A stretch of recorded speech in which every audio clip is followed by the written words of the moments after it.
चला आज मी बनवणार आहे चपाती चाट. तर त्याच्यासाठी आपल्याला लागणार आहे चपातीचे तुकडे बनवून घेतलेत मी, कोथिंबीर आणि कांदा कट करून घेतलेला आहे आणि इकडे गॅसवर कढई ठेवून त्याच्यामध्ये तेल टाकून जे आपण चपातीचे तुकडे करून घेतलेले आहेत, मी हातानेच हे तुकडे बनवलेले आहेत. तुमच्या साईजनुसार तुम्ही बनवू शकता, छोटे मोठे कसे तुम्हाला पाहिजे. आणि हे छान असे तव्यावर तेलामध्ये तळून घ्यायचे आहेत. असे छान क्रिस्पी बनेपर्यंत तळून घ्यायचे आहेत.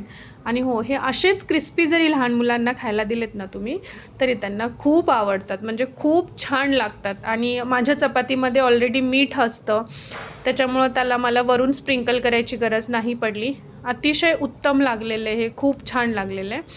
आणि माझ्या मुलीने तर खूप आवडीने खाल्लं. तर तुम्ही त्यांच्या टिफिनसाठी म्हणून पण हा एक मेनू देऊ शकता, चपाती चाट, किंवा फक्तच तुकडे करून दिले तरी उत्तम आहेत. तर हे मी असे तळून घेतले. तळून घेतल्यानंतर मी बाजूला काढून घेते आहे. आता पुढं मी अजून ह्याच्या बॅचेस करत आहे, म्हणजे की थोडे थोडे चपातीचे तुकडे टाकून मी ते तळून घेत आहे. आणि तुम्हाला जर थोडेसे बारीक पाहिजे असतील तुकडे, तर तुम्ही मिक्सरवरती जस्ट फक्त ऑन ऑफ करून त्याला थोडंसं बारीक करून घेऊ शकता. पण बेस्ट वे हेच राहील की तुम्ही हाताने तुकडे करून घ्यावेत चपातीचे. आणि मग मी अजून नेक्स्ट बॅच माझी तळून घेत आहे इकडं. तर आता हे तळून घेता घेता मी याच्या मागची स्टोरी सांगते की हे असंच मला अद्विताला चपातीचे तुकडे दिसले, चपाती दिसली, शिळा चपाती दिसला. शिळा इन द सेन्स सकाळी बनवलेल्या चपात्या उरल्या होत्या माझ्याकडे. तर ती मला म्हणाली की मम्मा ह्याचं काहीतरी करायचं. मग आम्हाला असं सुचलं की चला आपण ह्याचं काहीतरी तळून वगैरे असंच काहीतरी चटपटीत बनवू शकतो. म्हणून मग आम्ही बनवायला घेतलं. तर आणि हे खूप छान लागलं. तर मग मी हे असेच सगळ्या बॅचेस अशा हाय फ्लेमवर केलेलं आहे हे. आणि त्याला फक्त सारखं हलवत राहायचं, ढवळत राहायचं, म्हणजे जेणेकरून ते इव्हनली तळलं जाईल आणि काय म्हणतो आपण, असे क्रंची बनले जातील, असं केलं. मग मी असेच सगळे बॅचेस बनवून घेतले. पूर्ण सगळं तळून झालं आणि मी परत अजून एक नेक्स्ट बॅच टाकलेली आहे की अजून तळून घेते. ॲक्च्युली मी इकडे तेल फार थोडं कमी वापरलेलं आहे, कारण ते तळलेलं तेल आपण जास्त यूज करत नाही, म्हणून मी कमी. तर अशा रीतीने मी सगळे चपातीचे तुकडे होते ते सगळे तळून घेतलेले आहे. ते बघा, तुम्ही बघू शकता वरूनच तेवढे क्रिस्पी क्रिस्पी दिसतात आहेत.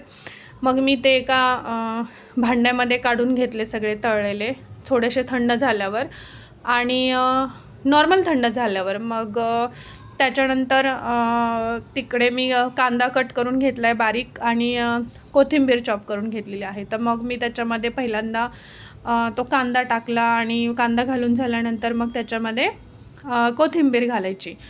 आणि कोथिंबीर घालून झाली की मग त्याच्यामध्ये आपण थोडंसं मीठ स्प्रिंकल करायचं. जसं की मी तुम्हाला सांगितलंच की चपातीमध्ये मीठ आहे, पण ॲज ऑब्वियस कांदा आणि कोथिंबीर घालतो आहे, त्याच्यामुळे आपल्याला थोडीशी जिभेला चव येण्यासाठी चवीनुसार थोडंसं मीठ स्प्रिंकल करायचं.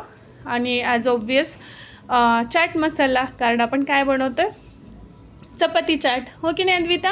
हां, मग चपाती चाट बनवतोय, तर चपाती चाट करायचं. तर आपल्याला ऑलरेडी काय लागणार आहे, चाट मसाला लागणार आहे. म्हणून मग आम्ही त्याच्यामध्ये थोडासा चाट मसाला स्प्रिंकल करणार. आणि हो, त्याच्यामध्ये वरून आपल्याला अजून मेन इन्ग्रेडियंट आपला राहिलेला आहे, तो म्हणजे आहे लिंबू. मग आता हे टाकून झाल्यानंतर हे थोडंसं मिक्स करायचं. आता मी ह्याला जरासं टॉस करून घेते, म्हणजे की हे सगळं मिक्सअप होऊन जाईल. आपण हाताने करायला गेलं तर त्या हाताने जेवढे तुकडे आहेत ते पण तुटू पण शकतात, जर जास्त क्रिस्पी झालं असेल तर. आणि हां, आता मी हे अद्वितासाठी पण बनवत होते आणि माझ्यासाठी, म्हणून मी याच्यामध्ये तिखट नाही टाकलं. तर तुम्ही थोडंसं लाल मिरची पावडर याच्यामध्ये स्प्रिंकल करू शकता, किंवा आपण म्हणतो ना काळी मिरी पावडर, ती पण टाकू शकता. आता मी इकडे लिंबू घालून घेतलेला आहे आणि परत एकदा टॉस केलेला आहे.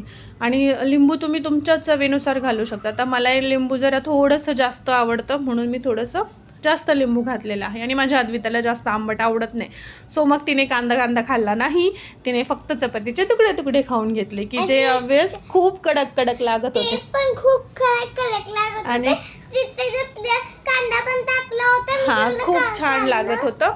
तर असं आहे chapati chaat. Thank you for watching.